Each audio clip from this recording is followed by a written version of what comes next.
Greetings, dear friends and listeners. Solo pod today. So I'm at work and I'm told I hear through the grapevine we're getting pizza for lunch. And I think, whoa, I'm low carb, I'm keto, and I've been this way since 6 a.m. So why don't we all just calm down? But we're getting pizza for lunch. Okay. I've been on a diet since 6 a.m. and it's a way of life. It really is. But you guys imbibe on the pizza. But I find out it's Costco pizza. And I said, well, to the person going down there, Meredith Kim, I said, Meredith Kim, can you go grab me a Caesar salad? And he said, well, that's not part of the pizza budget, but I got you. I'll spot you. And I said, no, I'll pay you back when you get back. So he goes, he gets pizza for everyone, not paleo. And he comes back with the Caesar salad for me. And I look at it and I'm like, okay, looks off-putting at first sight. And he said, yeah, it's $6.99. I said, whoa there. So Costco jettisoned the Caesar salad. This is the food court Caesar salad with chicken in it. They got rid of the Caesar salad in 2020 during the height of the pandemic, as it were, and they brought it back in 2023. In 2020, it cost $3.99. When I got it on Monday, $6.99. Yes, that's a 75% increase. Thanks, Joe Biden. And so I was like, all right, well, I guess this is my lunch, and that's fine. I didn't realize it was going to be $7. And then as I peeled the layers back further, I was not happy with what I saw. So the romaine, it's fine, whatever. Although one piece was a little brown, but it was fine. Dressing, fine. Croutons, fine. Interchangeable. Nothing to see here. Move on, folks. I was like, all right, this is going good so far. They took away the tomatoes.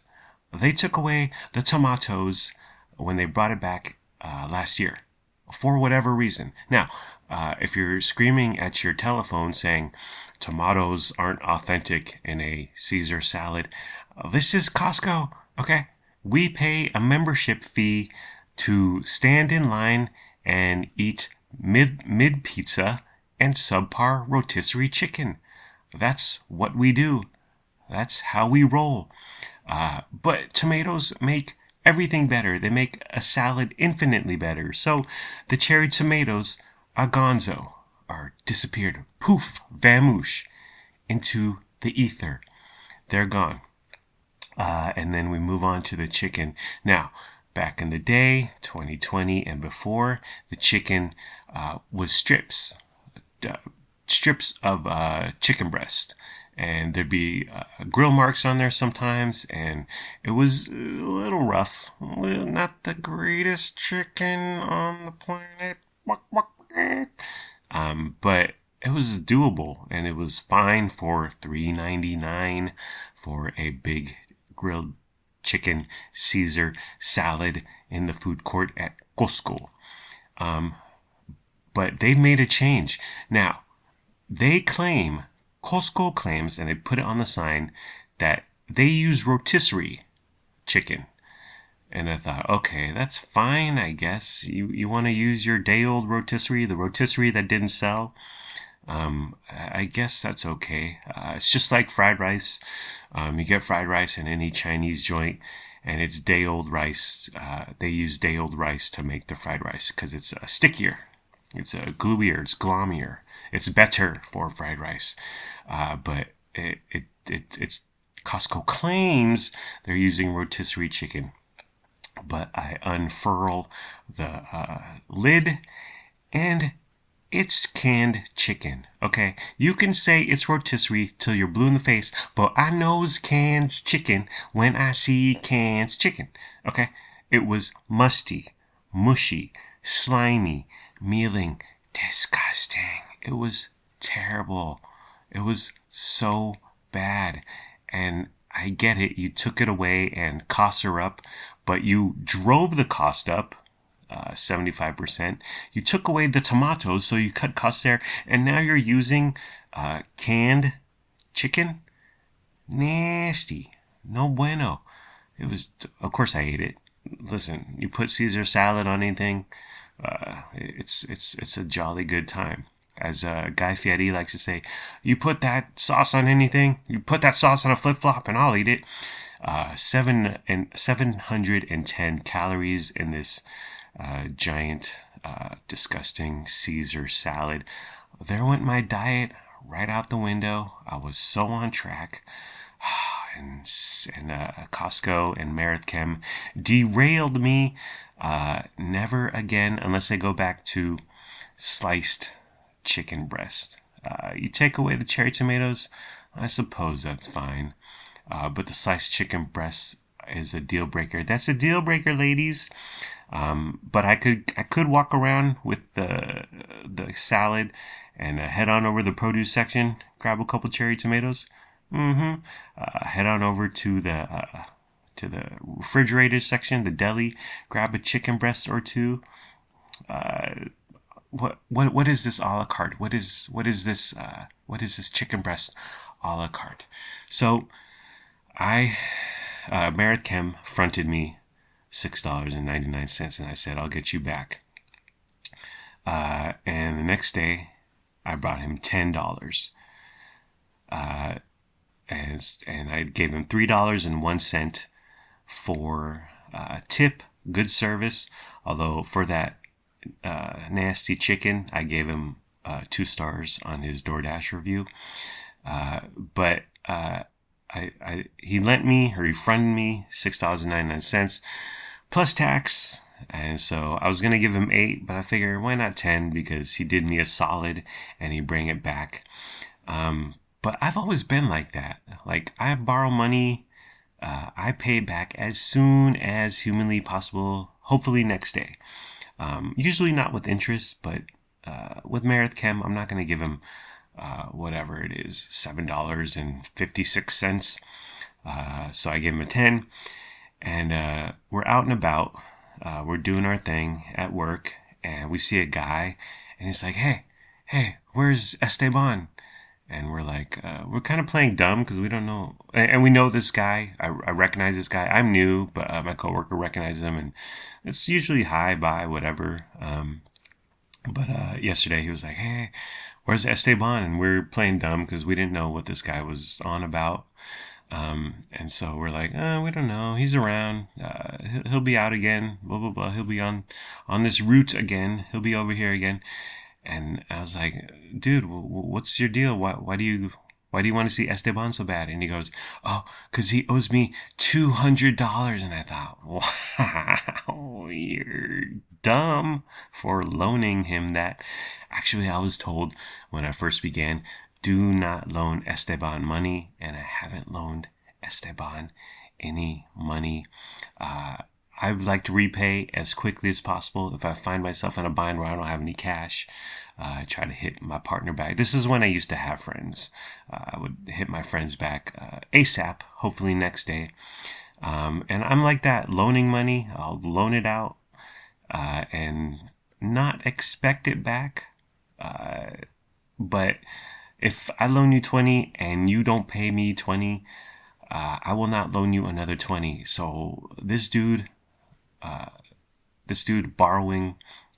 loaning Esteban to Honey, I don't, that's no good.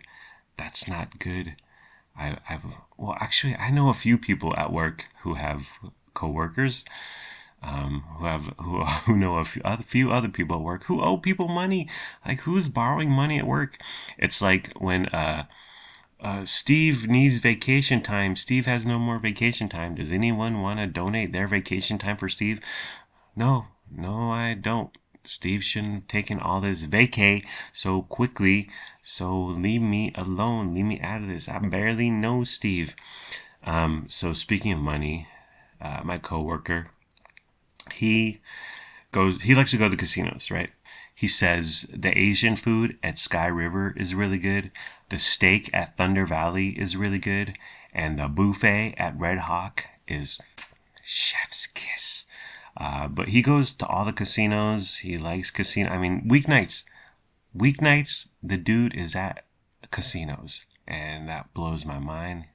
I, I don't get gambling. I never have, but whatever. So he's always updating me on this casino, that casino, Cash Creek, Hard Rock Mountain, all the casinos in the Sacramento area. And the other night, he struck it big. He won at a slot machine $1,361.30. And he showed me the little ticket, the little receipt. And I was like, wow.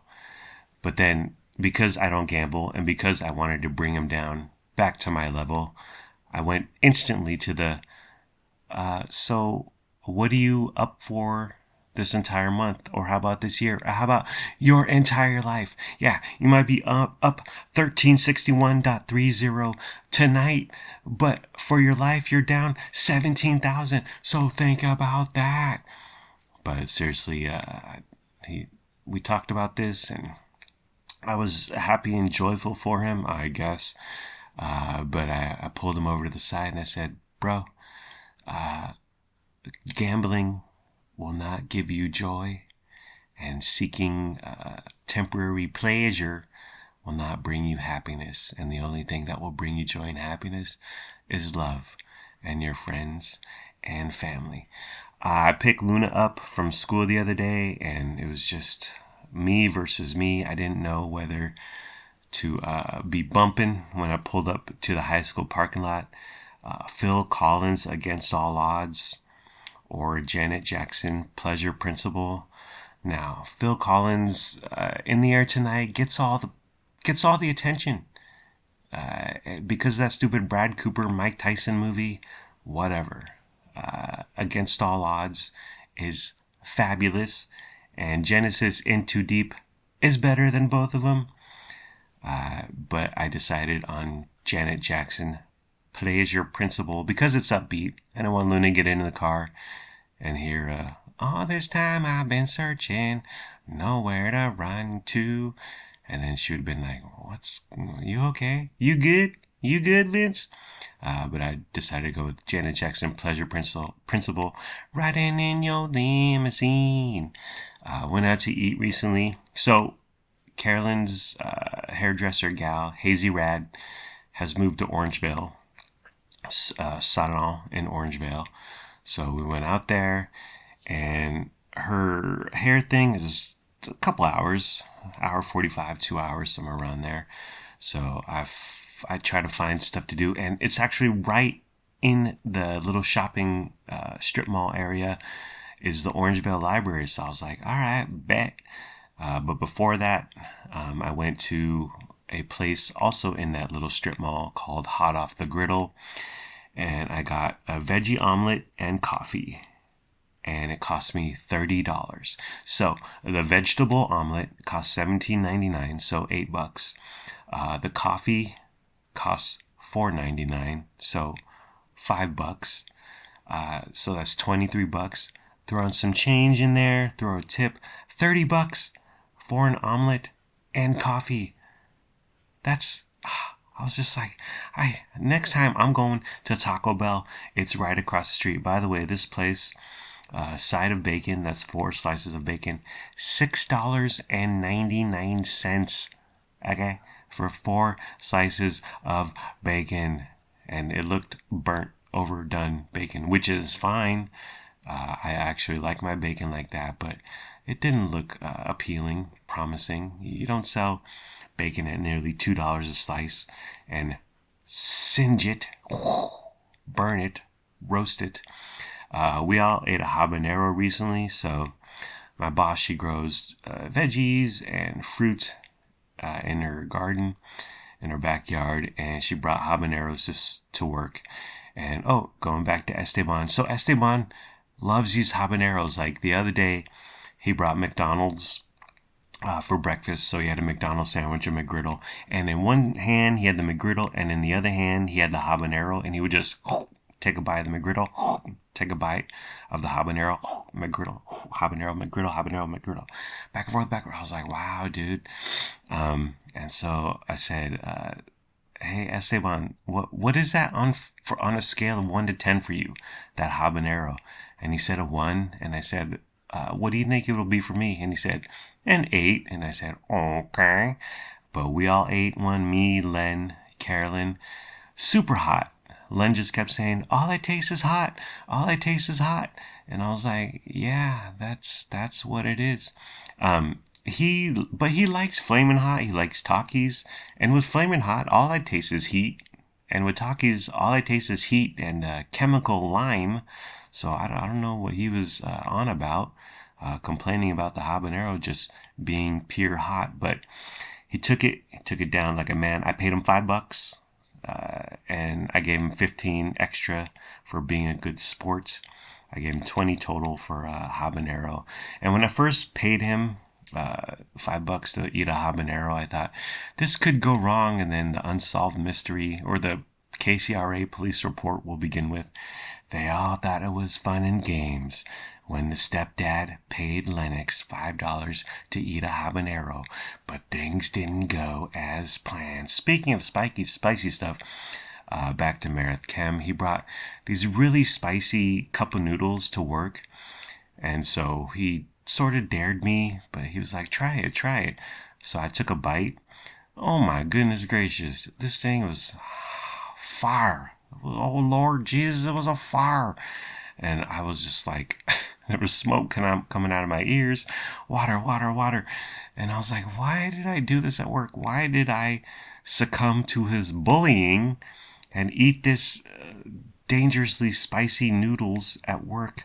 I'm an idiot. I felt like such a dummy, especially because I was at work. I just like, don't look over here. I'm a moron. I went to the dentist. I didn't shave. I had about 2 weeks of patchy hair growth on my face, and I thought about shaving, but then I thought, ZZ Top get dental care, right? And does their dentist mind? He's got to put his hands all up in their beard. I didn't want to eat anything because I didn't want stuff in my teeth. But I also didn't brush my teeth because I was like, this is their job. This is the dentist's job. This is why they get paid $280 an hour. The gal giving me the deep clean treatment, she messed up my hair. Really? And then a few times I got sprayed with water all on down my cheek and down my neck, and I was like, all right. And then she didn't give me the large black sunglasses, like the old lady from Florida sunglasses. She didn't give them to me. How do we feel about that? Do we like those giant, comically oversized black sunglasses? Do we not like them?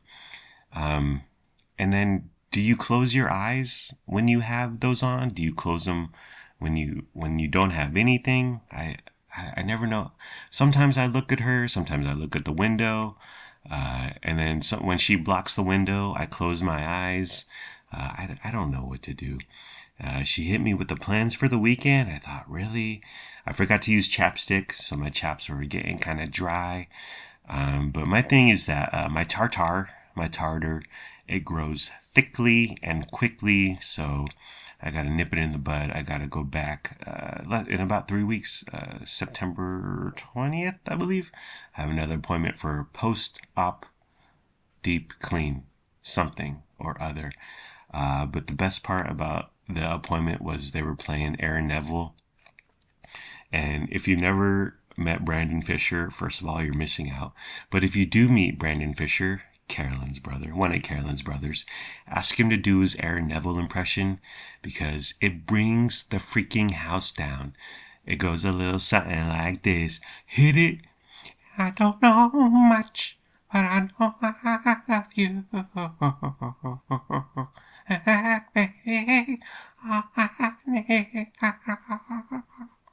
Alrighty, see ya. Peace out.